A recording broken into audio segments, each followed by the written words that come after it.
ବାବାଙ୍କ ଉତ୍ତର ଓ ତାଙ୍କ ଭକ୍ତଙ୍କ ପ୍ରଶ୍ନ।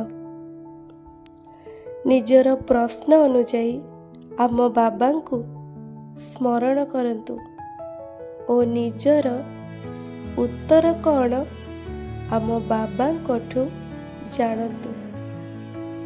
ଆଜିର ସଂଖ୍ୟା 177, 178, 179, 180।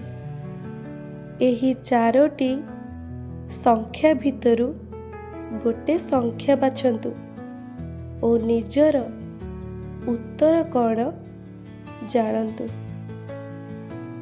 ଯଦି 177 ନମ୍ବର ବାଛିଛନ୍ତି, ଆଜିର ବାବାଙ୍କର ଆପଣଙ୍କ ପାଇଁ ସନ୍ଦେଶ ହେଲା, ତୋ ଜୀବନ ବହୁତ କଷ୍ଟକର ହେଇଯାଇଛି। ତୋ ଜୀବନରେ ଏ ଅନ୍ଧାର ତୋ ଜୀବନକୁ ସବୁଦିନ କଷ୍ଟ ଦେଉଛି। ତୋ ଜୀବନରେ ତୁ କିଛି ଖୁସି ପାଇପାରୁନୁ। ହେଲେ ମୋ ସନ୍ତାନ, ତୋର ଏ ଅନ୍ଧାରକୁ ଦୂର ତୋ ଭଗବାନ କରିବେ। ତୁ ବହୁତ କଷ୍ଟ ସହିଲୁଣି, ହେଲେ ଆଉ ନୁହଁ। ଏବେ ତୋ ଜୀବନରେ ଆଲୋକ ନିଶ୍ଚୟ ଆସିବ। ମୋ ସନ୍ତାନ ନିଶ୍ଚୟ ଆସିବ।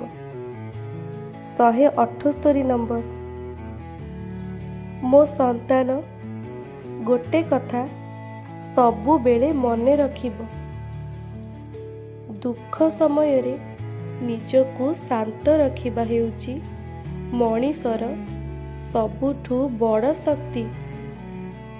ଯଦି ସେ ସମୟରେ ନିଜକୁ ସମ୍ଭାଳି ନେବ, ତେବେ ତମେ କୋଉଠି ବି ହାରିବନି, ସବୁଠି ଜିତିବ। ଆଉ ତୁମ ଜୀବନରେ ଖୁସିର ମୁହୂର୍ତ୍ତ ନିଶ୍ଚୟ ଆସିବ। ଦେଖିବ ମୋ ସନ୍ତାନ, ନିଶ୍ଚୟ ଆସିବ। 179 ନମ୍ବର। ମୋ ସନ୍ତାନ, ତୁ ଲୋକମାନଙ୍କ ପାଇଁ ଯାହା କରିଛୁ, ଲୋକଙ୍କ ସେବା କରିଛୁ, ଲୋକଙ୍କ ଯତ୍ନ ନେଇଛୁ, ଦୁଃଖୀ ଲୋକଙ୍କୁ ସାହାଯ୍ୟ କରିଛୁ, ସେସବୁ ତୋ ଭଗବାନ ସବୁ ଦେଖିଛି। ତୋର ଏ ଭଲ କର୍ମ ପାଇଁ ତତେ ଭଲ ଫଳ ନିଶ୍ଚୟ ମିଳିବ। ମୋ ସନ୍ତାନ, ତୋର ଭଲ ଫଳ ନିଶ୍ଚୟ ମିଳିବ ଓ ତୋର ଯେଉଁ ଅସୁବିଧା ତୋ ଜୀବନରେ ଆସିଛି, ସେସବୁ ଦୂର ହେଇଯିବ। ତୋ ଭଗବାନ ତତେ କେବେ ଅବାଟକୁ ଯିବାକୁ ଦେବେନି। ମୋ ସନ୍ତାନ, ତୋ ଭଲ କର୍ମ ପାଇଁ ତତେ ଭଲ ଫଳ ନିଶ୍ଚୟ ମିଳିବ।